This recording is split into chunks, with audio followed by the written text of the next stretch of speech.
Okay. All right. So now we're on my personal page, and we'll see if things work better over here.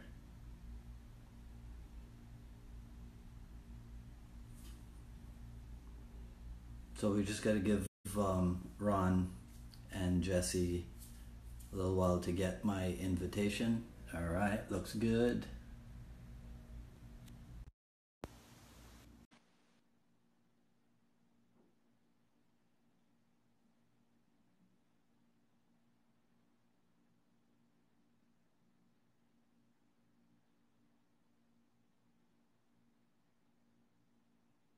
Hey Ray, hi Russell. We're just getting Ron added to camera feed. Oh, okay. All right. I see what's going on. Okay. What's going on, brother? How you doing? Yeah, no, Ron, you just barely see what's going on. You're lucky you have that kid with you. Yes. Oh, you're not kidding. I'll hold it. We were trying. It was hard though. Yeah, I'm so bad on. I mean, I'm actually good on computers to a certain point. Yeah, right. But the phones, I'm lost. I'll tell you, it stresses me out actually. No problem. Yeah, I don't know why I couldn't find it at first. I was looking right above his picture on the page, and I was getting frustrated. I'm like, damn, why isn't it there? It might be. I don't know. I can't answer for that. Right. I gotta do the official introduction, and then Okay. All right. Okay, go for it, man. Go for it. Hello, everyone. This is Dwight Woods, the Jeet Kune Do Rebel. Welcome to today's show, episode number 9 of the Jeet Kune Do Dialogue.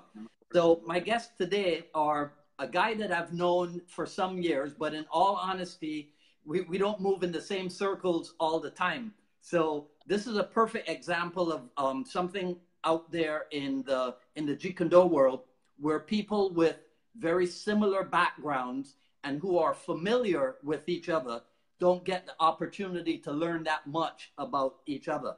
So this is one of the reasons why I started the Jeet Kune Do Dialogues program, so that I and all the other Jeet Kune Do aficionados out there could get to know different people. So let me introduce you to Ron and Jesse James Kosakowski of Practical Self-Defense Training in Waterford, Connecticut. Did I get that right? Waterbury, Connecticut.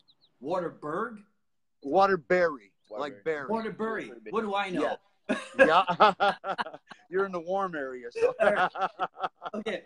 All right. So listen, in doing my research, right, this is the idea that I have about you, Ron. You are the white guy who is trained with Larry Hartzell, who makes trips to Mindanao to collect authentic Moro blades. What's wrong with that description? The fact that I don't belong in Mindanao. I did almost, I'm not even exaggerating, we almost got killed down there one time.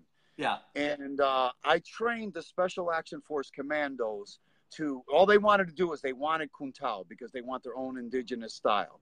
All right. All I had to do was teach them Kung Tao and buy them meals, and they drove me all over Mindanao. I'm writing a book on Kung Tao.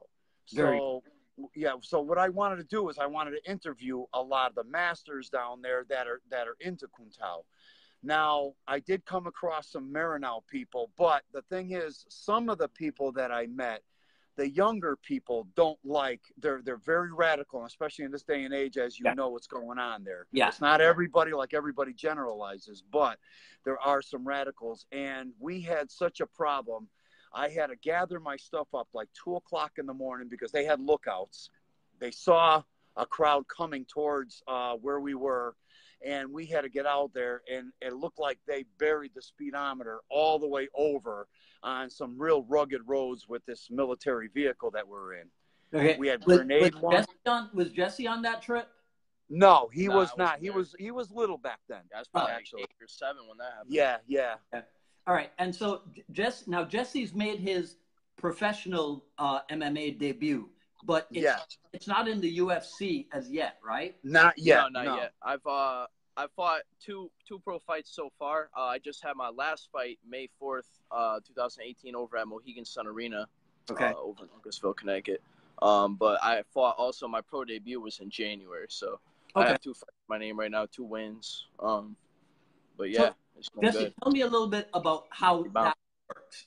I mean, is everybody's goal to get into the UFC? So everything that you're doing is designed to get you there?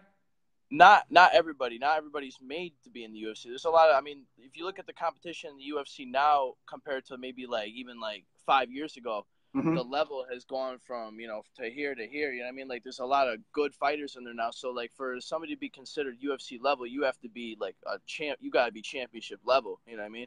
Okay. Not always necessarily. Not everybody makes it to be a champion, but you gotta be, top of the food chain. You know what I mean? That's how it is in the fight game. It's you got to be top of the food chain. So, and that's what I'm working towards. I'm in contact with Bellator right now, trying to get into Bellator. I'm thinking, because Bellator is coming to Mohegan Sun in October, I'm thinking I might just go for that. I think that's the move. You know what I mean? Okay. Get a nice debut in Bellator and, take off, get a contract. Hopefully, right. Hopefully if that's the case. You know what I mean? All right. Well, all right. Best of luck to you in that. Thank you. Appreciate it. So, Ron, I always like to find out from people a little bit about the reason why they named their school what they named it. Okay. So, Practical Self-Defense Training Center. I mean, look, that's pretty straightforward, right? Yes. But how come? Okay, back in 1988, I opened up a school. Okay. Self-defense was the in thing now. Like nowadays, you have to name it. You have to give it an MMA name nowadays to be appropriate. Right. But it's an old school. So in those days, self-defense, that's what everybody was looking for. Yeah. Even the early days of the internet. And I remember anybody looking for self-defense found my site on the internet right away, right. And it seemed to work for me back then. It is an awful long name now, and it's kind of outdated. However, we've been established for so long, It's like.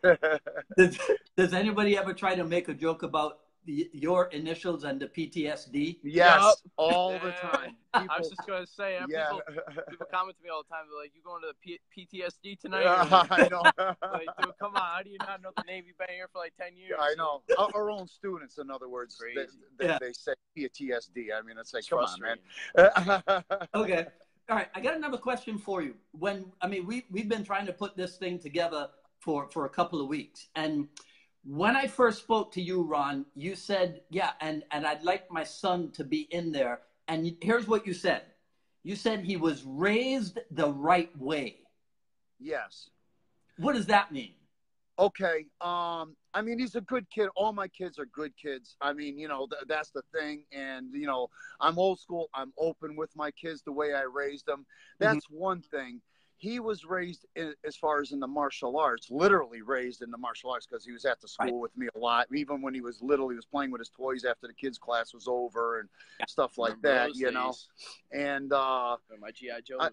I'm very old school. You think about our teachers; they're old school. You know what I mean? And that's the thing. So who they learned from, just their teachers were in the 1800s. A lot of them. So I taught them the old respectful ways of martial arts, which actually brings me to, I asked Eric Paulson, and I go like this, Eric, I said, he doesn't do all the mohawk and the tattoos saying, I'm number one, you're nothing, you're shit, you know what I mean? And so I said, is that a problem? I said, he's very humble the way he wins and everything. And Eric said, no, go on it. He says, we actually need that, in this day and age, we need somebody to look up to in the sports world. Because everybody's a thug, and but I think it comes down to really like the personality, You got to be your own personality. Right. You got guys like McGregor. McGregor, I think, is really, he's entertaining. He puts on, he puts fans in seats, and then you got guys like, a lot of these guys, there's other guys who try to talk and then they can't back it up. Like I saw Luke Rockhold, he was really making a big fuss, And then he couldn't back it up though. You got to be able to back up the talk.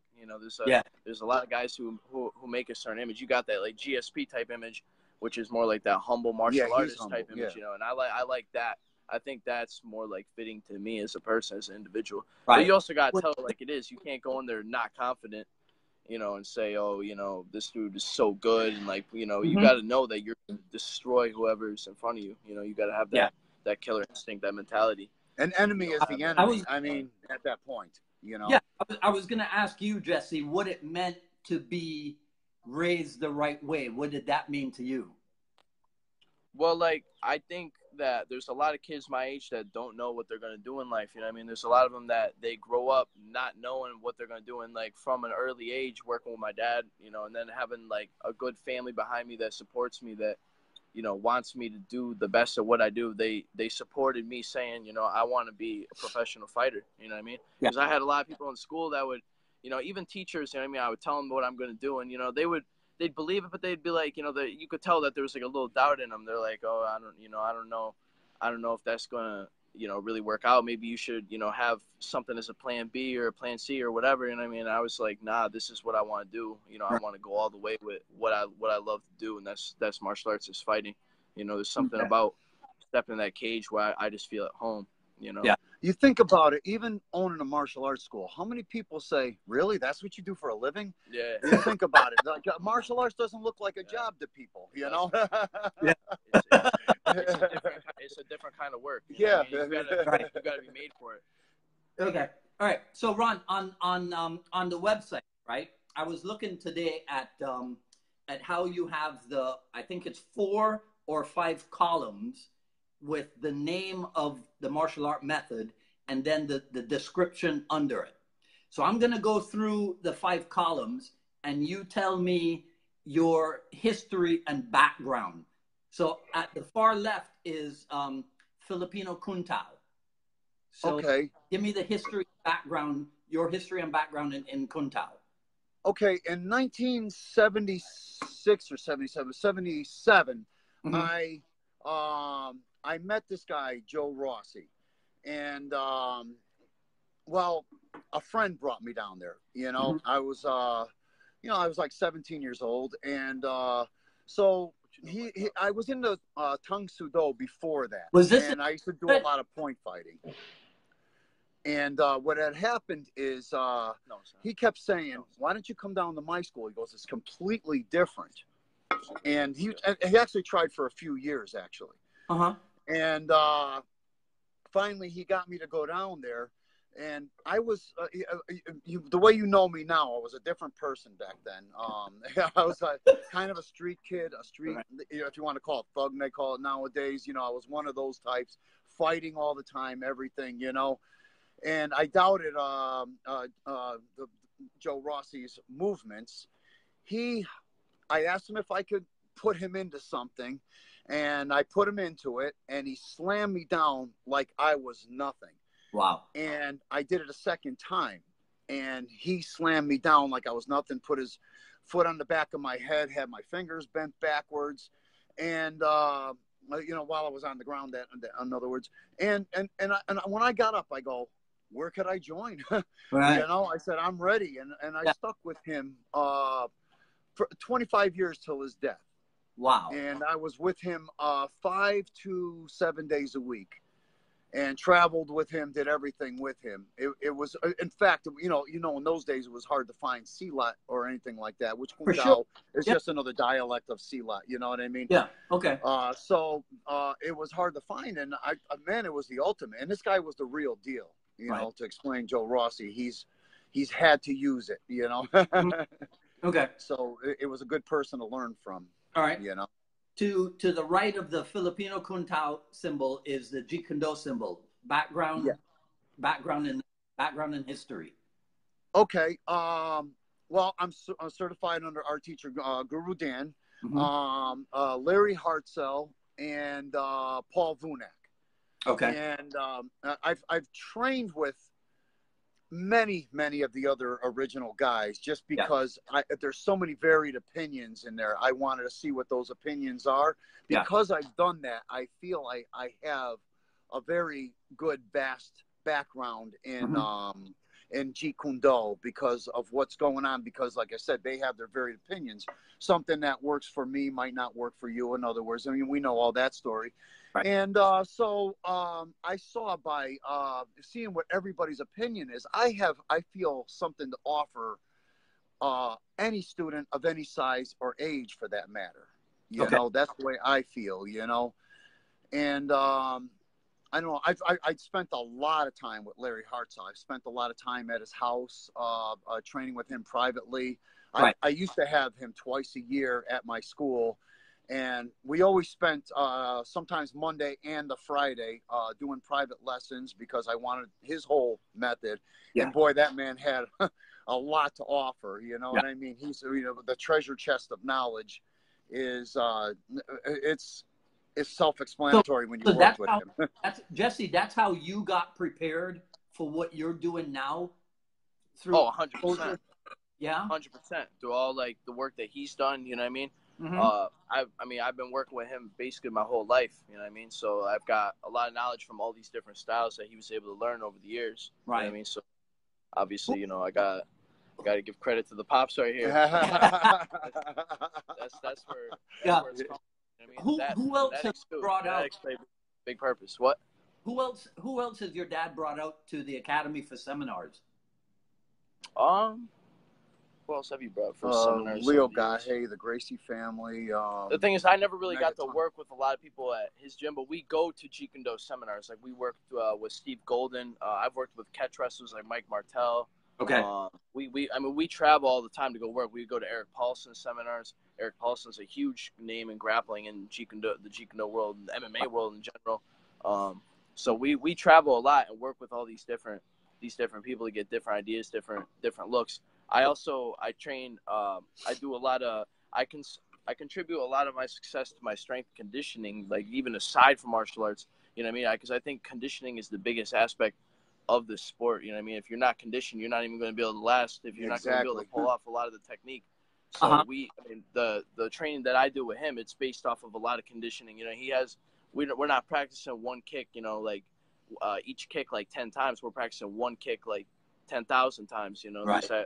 That quote by Bruce Lee, you know what I mean? I fear the man who's practiced one kick 10,000 times rather than 10,000 kicks once. You know, it makes a difference. It makes a huge difference. I actually take I mean, just to evolve on the Jeet Kune Do, and people will probably look at this and already be turned off, but that's the way it is. What are they? I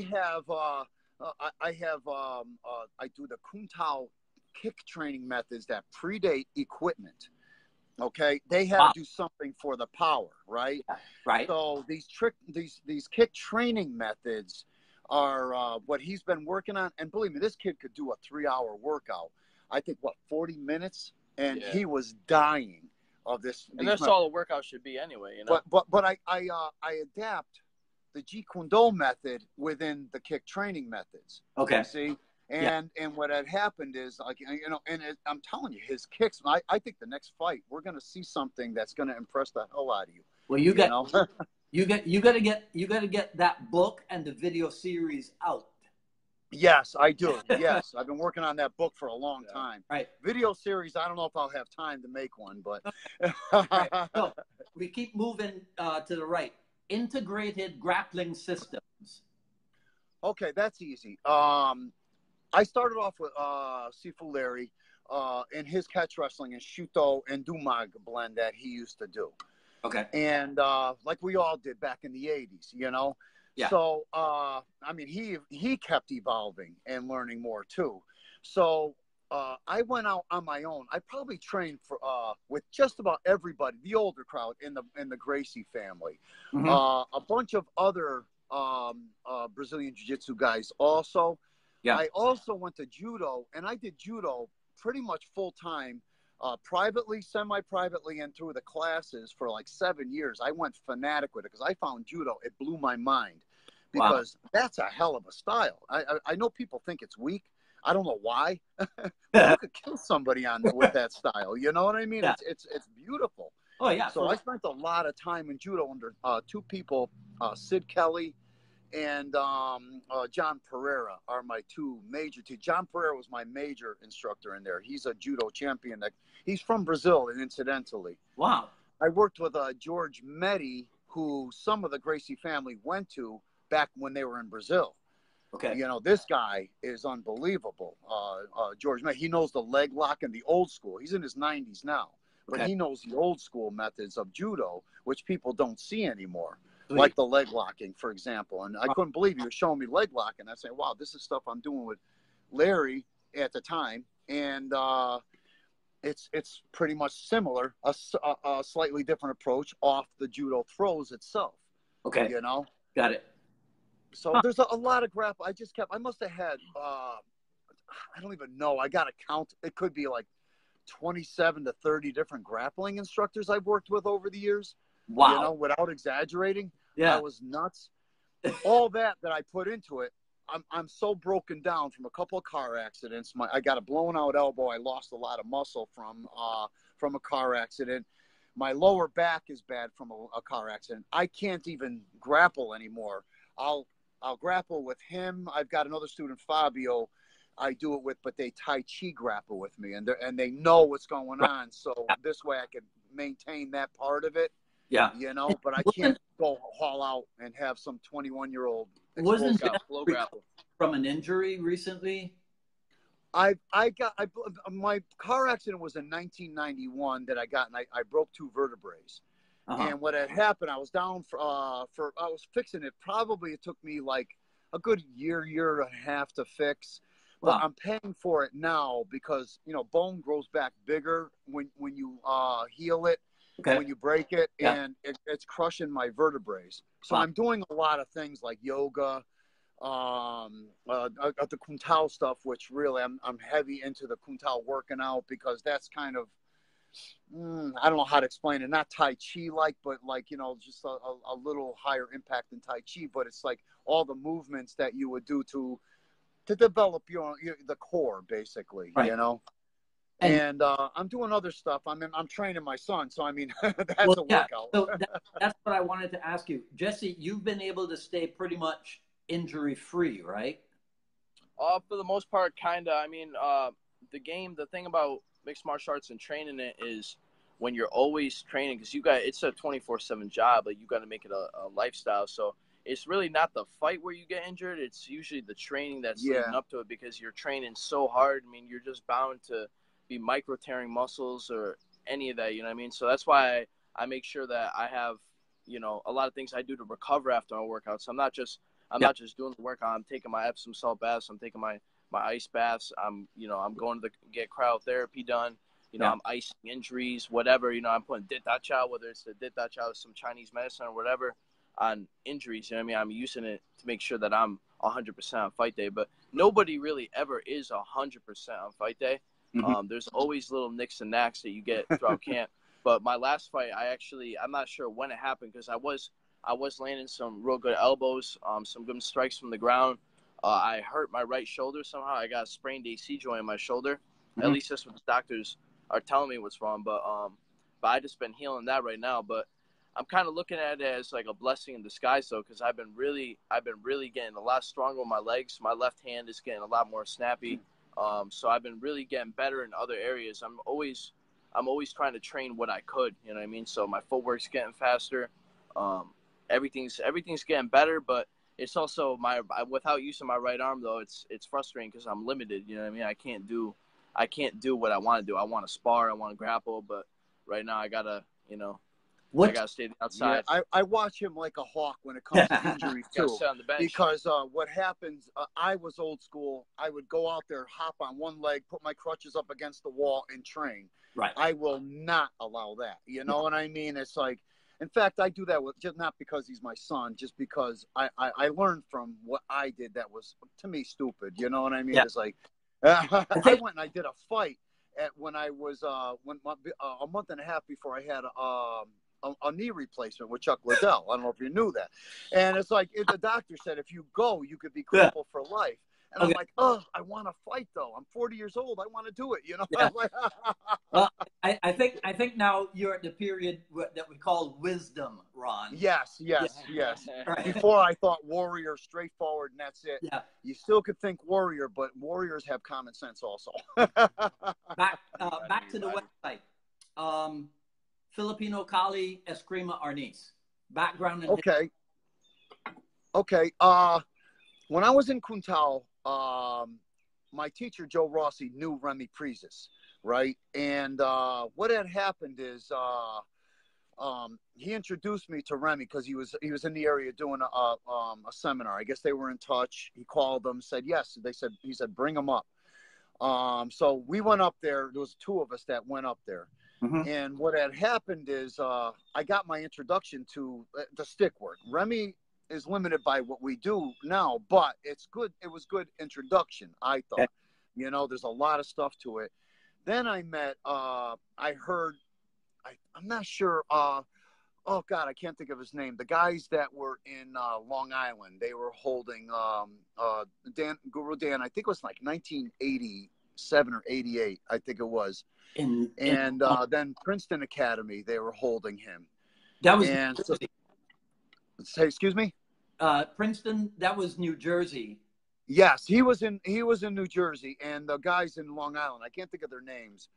That were there. One of them ended up in jail, Mike Hands. I don't know if you remember him, and another guy, and I can't remember their names for some reason. But I started off there. I remember the gym was really like all beat up and everything we went into. But I remember seeing Guru Dan back then, and then they held Larry Hartzell, and they started holding Master Chai, and I think later in the 90s, we Herman Sawanda and a lot of others, Francis Fong, things like that. So I starting in the 80s with them to the seminars, and then I started traveling to their school, after that, and learning more about Jeet Kune Do. From there, I just started learning from other people. Mid-90s, I met the other guys when Linda Lee had that gathering. I think it was 97 or something like that. Yeah. She had the gathering, I went to that. I was representing Sifu Larry. And so then I got to know some of the guys, and I started training more with some of the other ones. I was training with Richard Bastillo too. I think Ray Longo was holding Richard Bastillo at the time, and I saw Richard about 6 times. I didn't stick with him, but I'm still, he was good. Okay. And I just went on. I mean, that's basically the story. I just wanted to see, I'm not I don't want to be a jack of all trades, master of none, but I just wanted to get deep into Jeet Kune Do and see what these other opinions are, basically, Did you train you gotta learn from everyone? Did you train with Edgar Sulite at any time? No, I didn't. I never even heard of him, actually. No. Is he one of the original students? No. I was just saying because we're on the Kali section of your website. I was just wondering if you trained Lameko Eskrima with Punang. Oh, I went in. I veered off into. I'm sorry. I trained. I veered off into Jeet Kune Do, back to Jeet Kune Do. That's okay. The Kali. I'm sorry. Understandable, Ron. That's quite. Yes. Okay. All right. Guru Dan, of course, Larry and Paul Vunak, again with the Kali as well. Mm-hmm. But I also trained with, Edgar Salite quite a bit. Okay. Larry was very close with him, as, you probably know. Yes. And so I got to train with him, with Larry up in California here, and a lot of seminars at the time. Guru, Punong Guru Edgar was like, to me, something that was amazing, and he had a great personality. We got along well, As far as my Kali goes, and then of course I gotta mention Leo Gahe. Leo Gahe, to me, he may be crazy, he may be a lot of things, but I'll tell you, the man is unbelievable. He's a genius at Pakiti Terja Kali. That dude once told me to stab a little kid in the ear for bullying me. I swear. He told me, he's like, stab him right in the ear. I said, wow. Yeah, I remember him saying that. He goes, you don't do that grappling stuff. He goes, you take the pen and you stick it in his eye. You take your notebook and stick it in his throat. Later on, I got a hold of him and I go like this. That's a different culture, right? And he goes, right. Oh, Dad, I understand. He goes, okay. All right, back to the website. Wing Chun. Wing Chun, I don't teach the Wing Chun. We have 2 Wing Chun instructors down there. Shout out Andy. Yes, Shout out, Mike. Andy Di Giuseppe and Mike Scarmazzino. Those are the two instructors at my school. I'm still learning from them, actually, as far as that goes. But they're my students in Kung Tao, Jeet Kune Do, grappling, things like that. What's Also, their lineage in Wing Chun? theirs is Chong Kwak Chow. For the most part, although Andy bops around a little bit, I think Mike does too. Mm-hmm. I made sure they went to see Francis Fong at Luigi's place in Queens. Okay. And now they see another view, so they're very open-minded instructors. I trained Wing Chun for about 9 years back in the 80s. I remember I first went to Georgia to visit a friend, and I stayed with him for like 2 weeks, and I saw Francis Fong's school down there. So I said, I'm going to go there. So every morning I used to go to his morning classes and then spend the rest of the day with my friends. Right. And then he had Kevin Seaman held him up in upstate New York. Mm-hmm. I think it was 1989, if I'm not mistaken. I could be getting mixed up Kevin around with at the Leo. Yes. Kevin, I love Kevin. He's fantastic. Yeah, he's the best. He was bringing them guys up there, and Francis actually remembered me, unless he was just humoring me. I don't know, but he remembered me from the earlier 80s. Uh-huh. And I was training under Philip Holder in Wing Chun for a long time, and Mike, and I can't think of his last name. I'm bad on names. That was another guy that I was training with. And then I just when I got into Jeet Kune Do, I quit Wing Chun more or less, and now I just learn it for the extra. That's all. You know. So when it comes then to the curriculum at Practical Self-Defense, because some people are going to hear that description that you just gave us, and they'll be like, how do they stop from being so confused? Yes, I hear that all the time. Yes. Right. Yeah. So what's your remedy for not being confused with all that material? Okay. Well, when I teach my Kung Tao class, I teach straight up Kung Tao. When I teach my my Kali class, I teach straight up Kung Tao. Kali. However, once in a while, I'll fall into Dumag, and then sometimes when I do Dumag, I fall into Kung Tao because there's a lot of similarities, Right. Just when I'm teaching, I go, oh, I'm sorry, this is the way you do it in Kung Tao or whatever, See? Yeah, he'll teach me sometimes, and we're working Jeet Kune Do, and then all of a sudden he's falling into some Kung Tao technique, and I'm on the floor.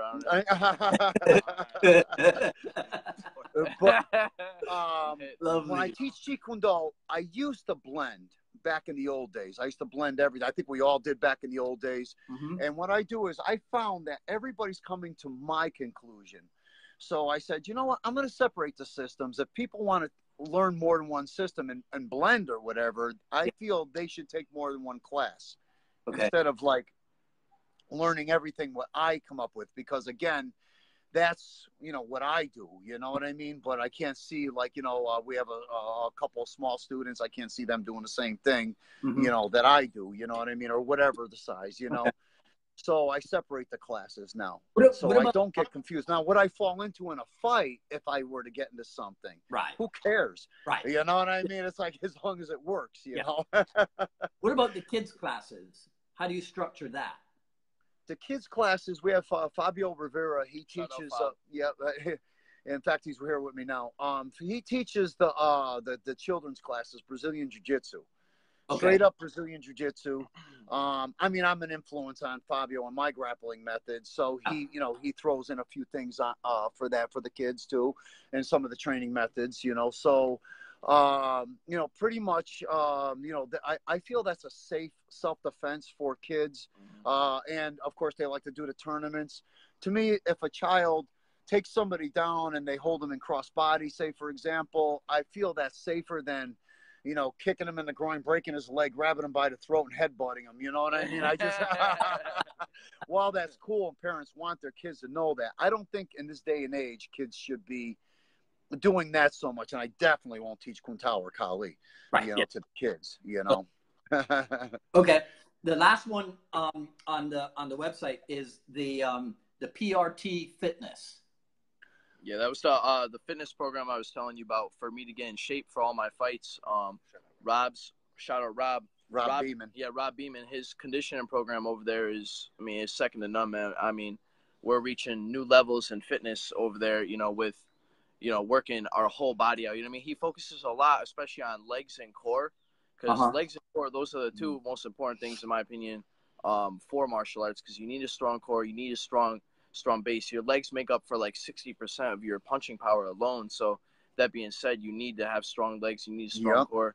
Right. And we do a lot of cardio. Everything that we do, everything in fighting, if you think about it, is, especially in the sport aspect, it's a lot of cardio. So you got to make sure that your gas tank is going to be up to par for when you compete. So I would usually work with Rob about, I would say, at least I do condition with him at least 3 days a week, because I got to have time to work, whether it's my Muay Thai or my Jeet Kune Do with him, or I have a grappling session. I got my sparring session. So I also go on. I do running and stuff like that too, to make sure that I'm conditioned as well. I do like usually like one long run a week, maybe anywhere's. I've done as much as up to like 9 miles, like 6 to 9 miles.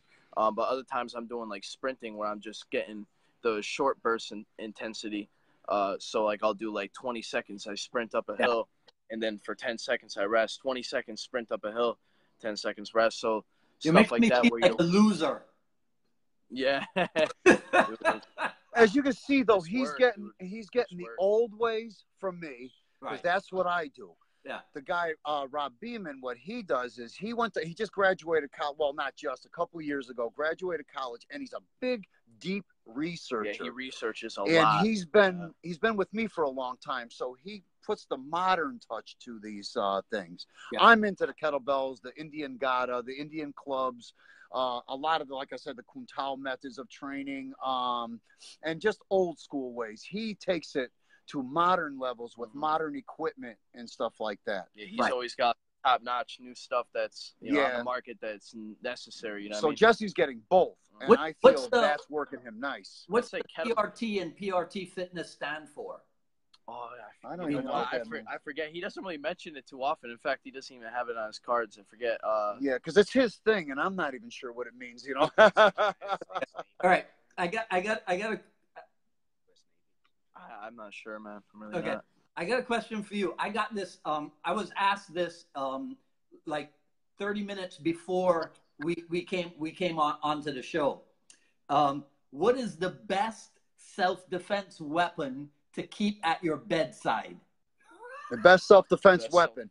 A shotgun and a sword or a knife, I feel, are the best to have right there. And I mean, in my house, well, you could be in the bathroom and be able to reach for a weapon. You could be anywhere. I come from the city. I don't trust anybody. Right now, I live on a lake in the country, a half hour from any city. Okay. We're an hour from New York City. I like the way what I'm doing right now, but guess where they're going to do crime? They're not going to do it in the cities. They're going to come out here. Yeah. So I trust. We have a dogo I just got. It's another a breed of dog. And his name is Bolo. And he's going to be 105 to 115 pounds, a monster. He's a puppy right now. Wow. And so this is I like protection, and I'm going to be away with Jesse. I'm assuming here and there for a week, probably about 4 times a year. Right. I don't want to leave my wife alone here without this kind of protection. You know. So you mentioned Bolo. So tell me a little bit about the what's the website? Is it FMAweapons.com? Oh no, that's traditionalfilipinoweapons.com is the weapons page. Yes. Yeah. Okay. So that is, that's where.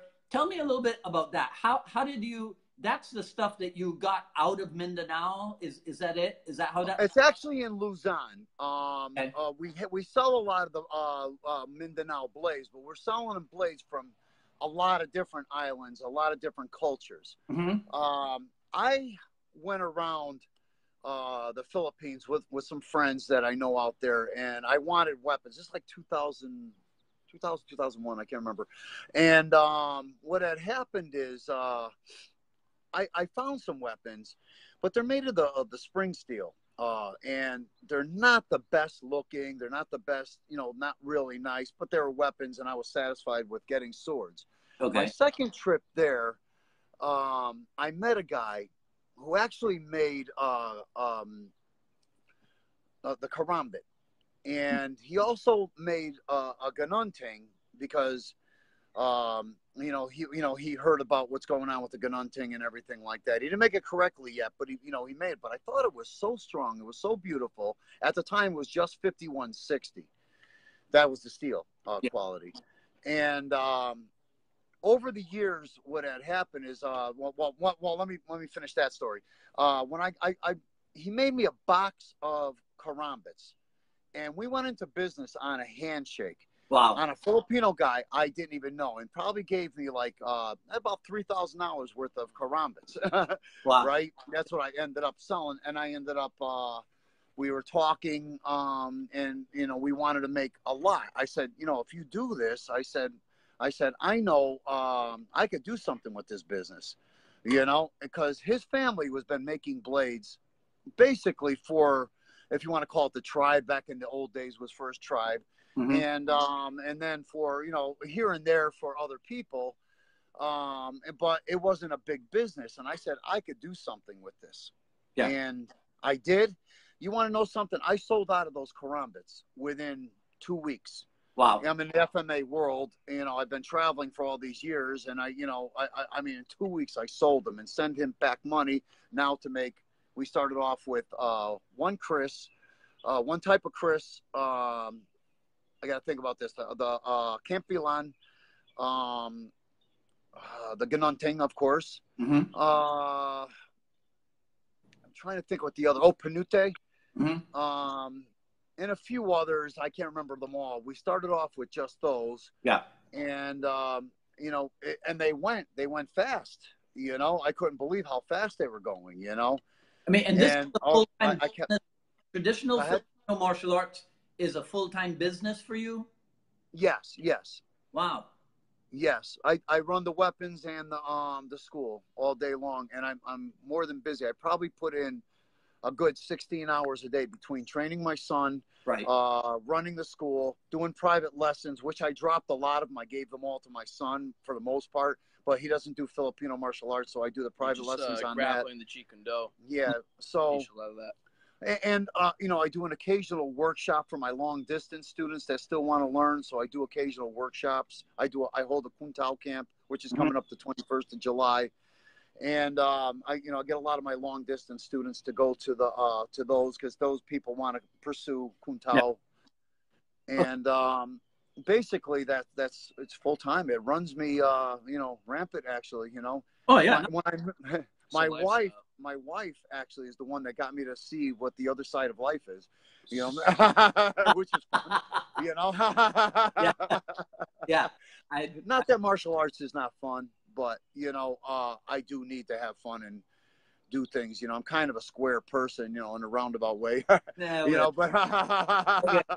So you mentioned workshops, right? So I was looking at a video. It says it's from January of this year. Yeah. So in the background behind you, there's the PSDT banner. Yeah. There's a picture of Bruce Lee. And then there's a series of white charts. White sharks? Yeah. Charts. Like posters. Shorts. Oh, yes. Those are, one of those is the subsystem of Kung Tao. Okay. And the others are from the PRT Fitness. Ah, okay. Yes. Yeah. So he has a routine that he keeps changing, which is good. Yeah. And that's mostly for everybody, but mostly for the people that are, want to do the tournaments, and, Jesse, who's doing the MMA fighting. The thing about Rob's program, which is unique, is he's always changing the routine too. You know what I mean? We're not just doing like some days we're working, traditional weightlifting, but other days we're working kettlebells, a whole kettlebell workout. Mm-hmm. Other days it's a whole mace ball workout. Some days we're doing resistance bands, you know what I mean? So he's always switching up. Sometimes it's a mixture of everything all in one, you know what I mean? Sometimes it's just one exercise. It really depends, he's always changing it. Is that a class just for fighters, or do you have civilians in that class? Civilians too, yeah. He has clients that he works with that some that are just older that just want to like stay in shape, be able to move around, you know what I mean? Yeah. So, but he works the fighters privately. You know what I mean? Well, you got Tom in the Quintal class. Tom's a beast. Oh yeah, Tom's that's been right. doing PRT. Dude, Tom's PRT fit. I don't care what anybody This says. guy's Okay. he's in his late 50s. He's PRT fit. And he's purple belt in my Quintal. And I'll tell you what, this guy is in shape. That dude will eat anybody's grandfather. Yeah. Oh God. Like a CIA hitman, I call him. You know. Jesse, father. yeah. Jesse, let me ask you a question. What's going on? My impression of your dad is that he's a very opinionated person. That he's got really strong views on the things that matter to him. Yup. Right? 100%. Yep. Yeah. I'd say so. Okay. All right. So, Ron, let me ask you this. Let's delve into some of the old Jeet Kune Do controversies, right? So, your opinion on the original versus concepts argument. Okay. Like, say, for example, like Paul Vunak, he's probably the biggest controversial figure out there, okay? Yeah. But he gives credit where credit's due, just like Guru Dan did. He'll say, okay, we're going to make a Jeet Kune Do entry. We're going to go with the straight blast, and then we're going to do a Kali elbow destruction, and then we're going to do a Brazilian Jiu-Jitsu takedown to the mountain armbar. He gives credit. So really, I don't see what the controversy is, and that's his system. Yeah. I mean, you got Krav Maga. Nobody says anything about Krav Maga. And I'm not a fan of Krav Maga at all, really. Yeah. But, but what's the difference? I mean, everybody seems to go for it, and that's a blend of stuff. But if Vunak or Hartzell or somebody, or remember how Guru Dan had to put up with a lot of crap at one time. Yeah. I mean, come on. You know what I mean? It's like, well, nobody says anything about that, but they've got to, jump down Guru Dan's throat. So I kind of like, I don't understand it. I used to give 2 certificates out because I used to blend. I don't do that anymore. So if somebody got certified, there's only 5 people that got those certificates from me. They got Jeet Kune Do concepts and they got Jun Fan Jeet Kune Do certificates. Okay. I don't do that anymore because, like I said, I teach it straightforward now on what Jeet Kune Do is. I'll slip some stuff in here and there to show that you can, because I can. So that's about it. I mean, really, I feel if you made a system and you want to call it Jeet Kune Do concepts, that's fine. Yeah. But, if you're teaching Jun Fan or Jun Fan Jeet Kune Do or just Jeet Kune Do, whatever you want to call it, I feel that's fine too, because, no matter what era Bruce Lee was doing, I feel it all works to me. I know he changed, but I like it all. Yeah. It's all very practical. Luckily, we're under, Tuhan Guru Dan, who saw all the different eras, and we got the benefits of seeing these different eras of time. I think that benefits all of us, that are under him, big time. And it's kind of historical, if you ask me, know. What's your view on the question of whether or not there's a need for trapping and grappling skills? Well, I'll tell you what, to start with the trapping, if there's a place for it, a lot of people, they'll we meet hands, right? And they go away. He blocks one of my punches, they move away and they go out there. That's what they do in the UFC pretty much, right? Yeah. I feel in fact, I'm drilling that in him. As soon as you touch, bang, go in there and do, he likes the Jeet Kune Do straight blast. He likes that. So go into it if it's there. You know what I mean? I feel there's nothing wrong with that. So, I don't see what the controversy is, because it's there. However, there's a time and a place for it. You can't use it if the guy's like this, he's fighting with his arms, I'm wide like this. Right. Well, hey, I noticed pick him off. What I noticed with a lot of the game, a lot of fighting, even, you got some of the best Muay Thai fighters in the world that are quote unquote the best strikers. A lot of them, they end up fighting very, very wide, like they're wide swingers, you know what I mean? And just like a simple, direct down the pipe jab, that shuts that right down. Yeah, straight lead. Yeah, a lot of stuff. It's very simple, you know what I mean? Fighting should be very simplistic, like people, Like they're into like these big like wide techniques, you know, where they're doing like spinning back elbows, spinning back kicks. But usually what works is the basics, the direct fundamentals. So I think, you know, as far as the grappling goes, okay, here's the thing. Mainstream grappling is a sport, okay? The way we see it with not so much with Larry. Larry would rip limbs off. But I mean, all of them do, yes, okay. But a lot of it with the gi and all that is sport. However, in a one-on-one situation, you could, you know, it's good. Now, I say, I call it, it's a way to fight without getting arrested, or at least go to mediation. You know, unless you tear somebody's shoulder out, though. Yes, I mean, yes. What you're doing. But if you hold somebody down and kiss a katami, I mean, you know, hey, you know, usually you can hold down the average person. He'll flop around like a fish until he gives in. I just saw Matt Serra. The night before he was going to be inducted into the UFC Hall of Fame, there was a guy who was drunk at a bar, and he swung at him, and he literally took him down and held him in mount until the cops came. It literally See what happened. I mean? I mean, there you go. It literally just happened. He was like telling the guy, he's like, listen, relax. And the dude's on the ground saying, I'm going to fucking kill you. And he was just holding down, and he's like, relax. Also, here's another thing. It works, dude. Every single ancient style had some sort of grappling, not mainstream like we do it now. Right. Kung Tao has groundwork. Right. All the Silat systems have groundwork. Why do they have it? Because they knew they didn't want to get stuck if they ended up on the ground. All these Kung Fu styles have China, okay? If you learn a proper Kung Fu style. Yes. Okay? Yes. Now, why would ancient warriors neglect that area? So to me, if there's a controversy over it, this person does not understand fighting, or he's overly confident in his stand-up. And I'll tell you what, against a grappler, you're done if you don't know grappling. Yeah. But by knowing grappling, you could prevent grappling too. See? That's the thing, I feel. Right. Even mainstream grappling, you could prevent it. Cage fighting shows alone, when you're locked in a closed area, grappling is just bound to happen. Yeah. You know what I mean? Like, smaller the cage, clench, clench, especially if the cage is smaller. The clench is almost forced. There's like sometimes there's no striking at all.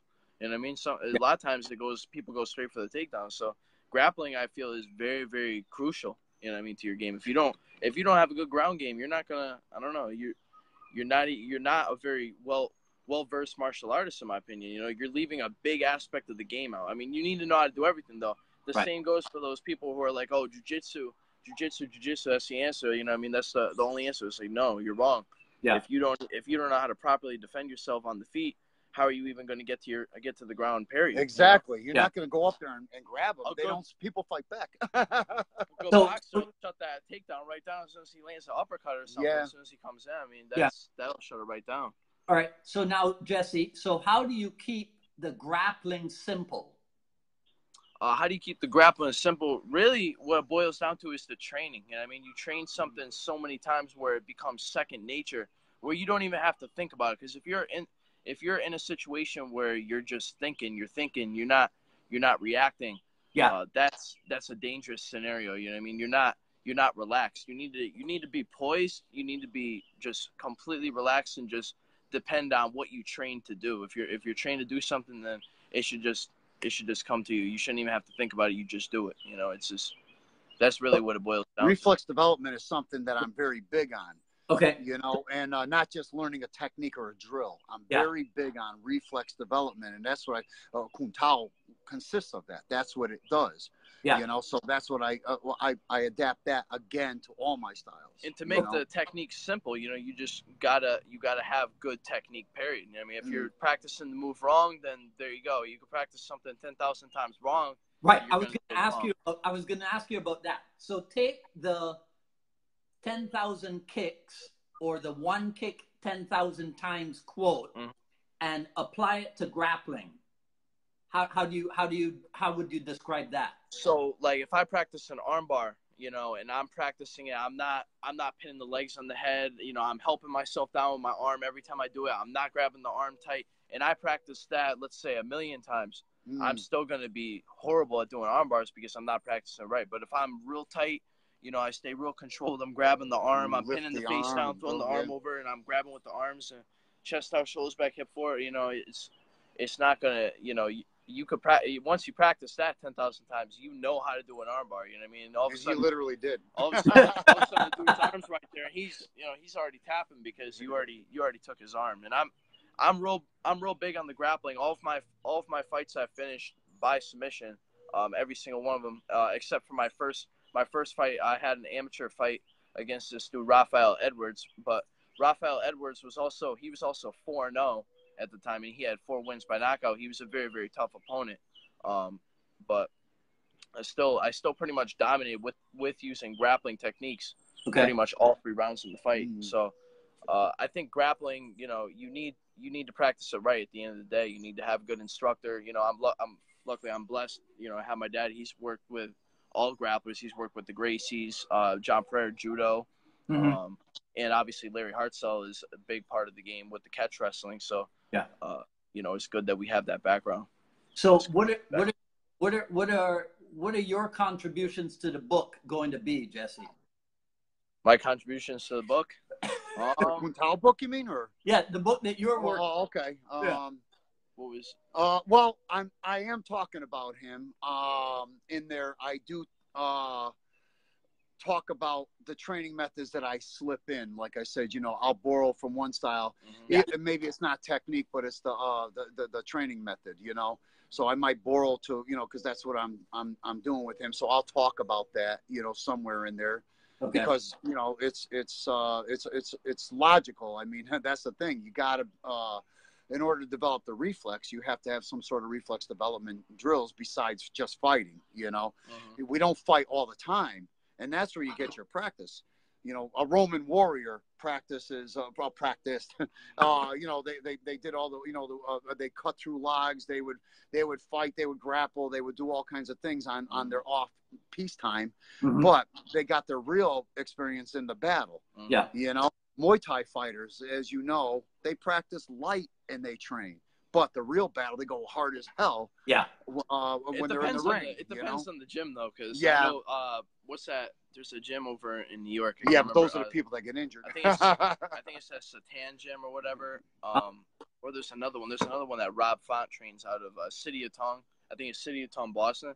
They go hard. You know what I mean? Like if you're going there to spar, you could almost guarantee that you're going to go in there and you're going to be experiencing some wars because that's just how some gyms train. You look at the boxing world, like at Mayweather's gym, they actually call it the doghouse. Like if you're going to spar, it's like, all right, you're going into the doghouse and you're going to be in there for maybe like 20, 30 minutes sparring one dude. It's just, wow. I don't know. I guess there's different mentalities on how to train. Yeah. But I feel the best way to train is in a controlled environment where you're just practicing just your techniques. You save the war for the war. You know what I mean? When you actually need to have that within you. Because if you're training hard in the gym like that, you're actually just breaking your body down. That goes back to when we were talking about the injuries earlier. That's how a lot of people get injured is the sparring, because they're sparring too hard. Eric Paulson, he says, he goes, most people get injured a week or two before the fight. Yeah. And so, he's constantly telling me, keep an eye out for that. You know what I mean? So, and that's the crucial time. So we actually do go easy and focus on a lot of technique and drilling and stuff like that at that time. Yeah. If you make it 2 weeks before the fight, I mean, it makes you look stupid if you're injured before, a fight. I know it happens, it's going to happen to everybody, but I mean, we've had some crazy things happen. He got the mumps before a fight one time. Yeah, that was crazy. I mean, of all things, he looked like Quagmire. That was a freak. That was a freak thing because I hadn't fought in a long time. It was a day before a fight. It was frustrating because I had like 3 things happen in a row too. It was bad. Yeah. I got injured and then I got the mumps. But that's not an injury in training though. Yeah. So freak things happen bad enough without getting injured. So that's the thing. So I learned from myself. Like I said, I was an old school animal, but I'm not like that with him. You know what I mean? I'm old school, but I do it more gentle, I guess you might say, smarter, basically. Wisdom. Yes. Wisdom. Like you say, wisdom. Yes. Yeah. Yes. All right, Ron, I gotta, this just occurred to me. Has anybody ever told you that you remind them of Paul Vunak? No. No. Nobody's ever said that. No. I don't know, man. I don't know. There's something there. Really. There's. I mean, we did have something in common. We both grew up on the street, kind of. So I think maybe that might be it. I am rough around the edges, even though I made it and I didn't look back. I mean, and I am rough around the edges still, you know. Is maybe, there? and he is. Is Maybe there that's an it. Eastern European connection also? Maybe Is it what? Eastern European.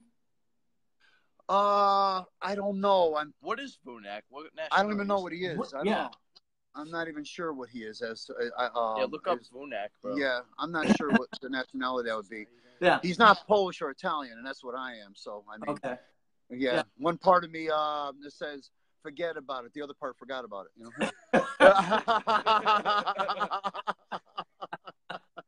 Okay. All right. Listen. Okay. So we're gonna start wrapping this thing up. Tell me something that a lot of people get wrong about Jeet Kune Do. Okay, they blend styles and throw it together and call it Jeet Kune Do. I mean, in the old days, you see that kind of different now. I still see some people doing that. It's not as rampant as it used to be. Mm-hmm. I mean, you can't take Hapkido, Taekwondo, Tang Soo Do, and Shotokan and throw it in there and say you're doing Jeet Kune Do. You have to have that base system. Right. Guru teaches that base system. Right. I should be calling Sifu when we're talking about Jeet Kune Do, but he teaches that base system, and if you don't have that, the idea of the strategy, of the timing, the rhythm, like say for example, throwing a jab to a side kick, right? When your jab comes up, the foot should be touching the opponent.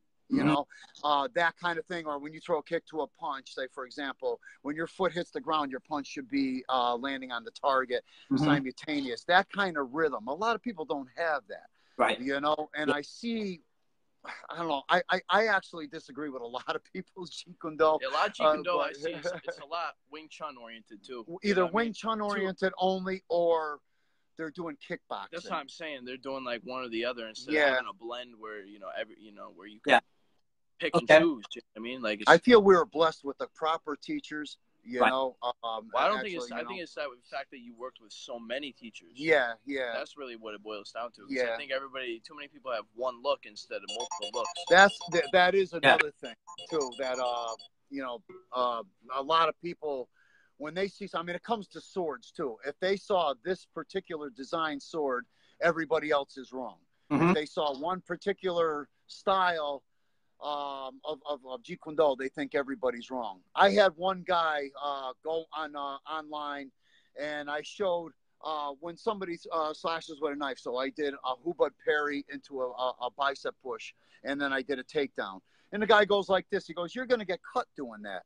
And I said, "Well, I disagree with it. You know," I said, "I'm doing, this is what they've been doing for, probably 1,000 years, potentially, maybe 400 years, whatever. It still works."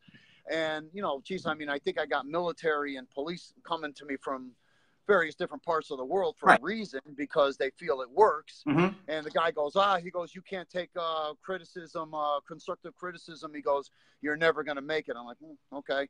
I think I'm there. Everybody's an expert and everybody's got an opinion, Yes. Okay. Yes. All right. What's something that people get right in Jeet Kune Do? When they do, to me, like I said, if they know the base system, but if they do the timing and rhythm that I'm talking about perfectly, it is, I notice in Bruce Lee's training, even when you watch him teach a sidekick to one of the movie stars there, or something, and I'm looking at it, and the way he lands, like say, for example, the feet, he does a foot replacement, pendulum footwork. The kick lands when the foot lands, Yeah. I don't see that a lot. I see this. Not this. See what I'm talking about? Yeah. The simultaneous. You mean when one foot walks past the other and No.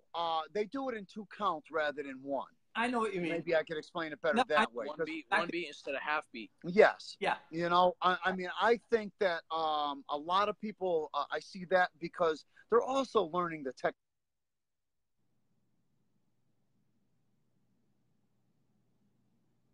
man, we were going really well. But this is a sign that it's time for us to wrap this up. So if Ron comes back on, we'll go ahead and do just that. If not, I'll say goodbye to you guys and gals who tuned in. Let me see if I can bring them back on for a second here. There's Jesse.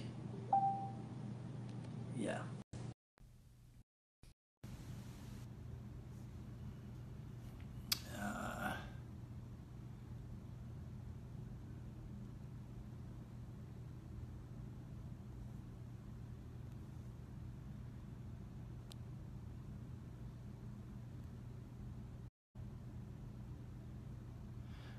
Okay, so right here at the end, technology crapped out. So guys and gals, as I said, I'd really like to bring him back on just to wrap up officially. All right, give me 2 more seconds. Nope, he's not there. Okay.